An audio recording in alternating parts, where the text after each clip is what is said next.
Hi friends. పిల్లలకి చాలా healthy అయిన ఘీ దోస, ఎగ్ దోసతో పాటు నేను 2 రకాల చట్నీలయితే చూపిస్తున్నాను. ఇక్కడ నేను చూపిస్తున్నాను ఎగ్ దోస. ఇలా పిల్లలకి ఎగ్ దోస చేసిచ్చామంటే చాలా హెల్తీ. ఇందులో చాలా న్యూట్రిషన్ ఉంటుంది.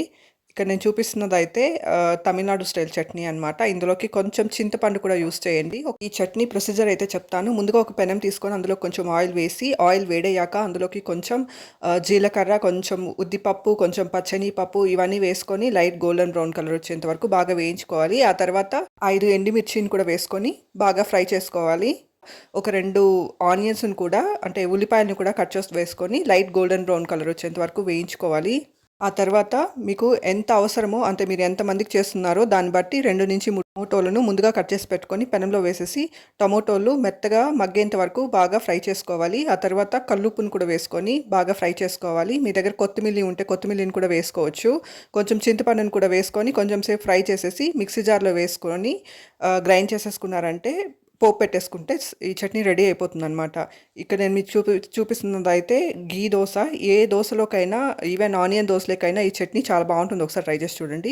ఇంకో చట్నీని అయితే మీకు ఇక్కడ చూపిస్తున్నాను. దీనికి కావాల్సిన పదార్థాలు కొబ్బరి, అల్లం, పచ్చిమిర్చి, ఇంకా ఇందులోకి వేయించిన శనగపప్పు అంటే ఫ్రైడ్ గ్రామ్ అంటారు కదా!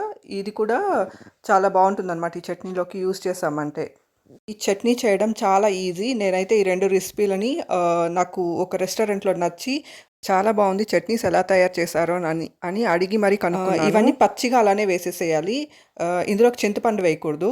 సన్నగా తరిగిన కొబ్బరి ముక్కల్ని మిక్సీ జార్‌లోకి తీసుకోవాలి. అలానే పచ్చిమిర్చి మీకు ఎంత కారం తింటారో దాన్ని బట్టి పచ్చిమిర్చిని కూడా వేసుకోవాలి. నేనైతే ఇక్కడ కొంచెం లావు పచ్చిమిర్చి తీసుకున్నాను కాబట్టి అంత కారం లేదు కాబట్టి ఒక 4 పచ్చిమిర్చిని అయితే తీసుకున్నాను.